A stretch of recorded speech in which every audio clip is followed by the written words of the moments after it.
म्हणून तैसे असावे संसार, नाही का? हा सिद्धांत आहे जीवनाचा. संसारात राहा, पण तैसे या शब्दानं पक्षी अंगणी उतरती तैसे, नाही का? अजून कैसे बाबा?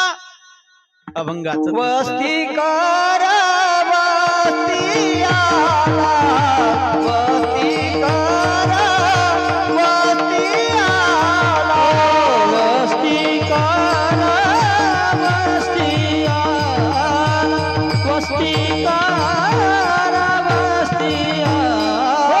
प्राप्त काळी उठून गेला तैसे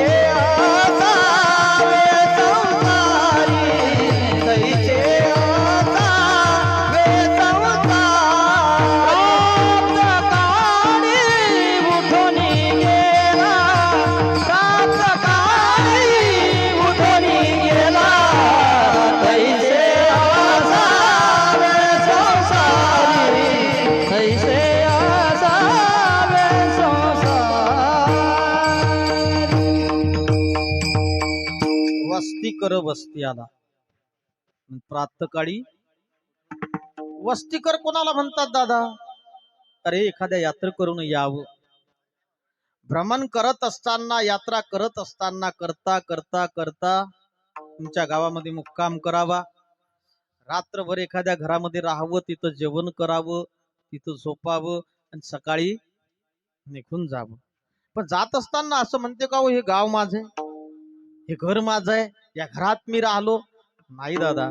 सगळं कसं अजून सांगू तुम्हाला? कंडक्टर पाहिला ना तुम्ही? कंडक्टर घरून निघते, त्याला माहित नाही कोण्या गाडीमध्ये जायचंय.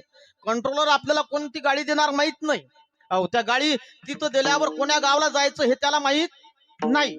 पण गाडी दिल्यावर त्या गाडीत बसावं लागते, नाही का? माणसं गाडीमध्ये बसतात, त्याला माहित नाही कोणतं माणसं येतात, पण ते माणसं त्याचे आहेत, त्याच्या सोबत आहेत, त्याच्याजवळून निघूनही जातात. पण तो म्हणत नाही थांबा किंवा, नाही का? त्याला पैसेही भेटतात तरी ते पैसे त्याचे, ते गाडी त्याची, तो ड्रेस त्याचा नाही. पण त्याचा नाही का? त्याचं नाही, त्याचे पैसे त्याचे नाही. देते का तुम्हाला? तो देतही नाही, ते त्याचंच आहे. पण कुठपर्यंत बाबा? संध्याकाळ झाली की डेपो मध्ये सगळं जमा करावं लागते ना. बस असं जीवन असावं. तैसे असावे संसारी.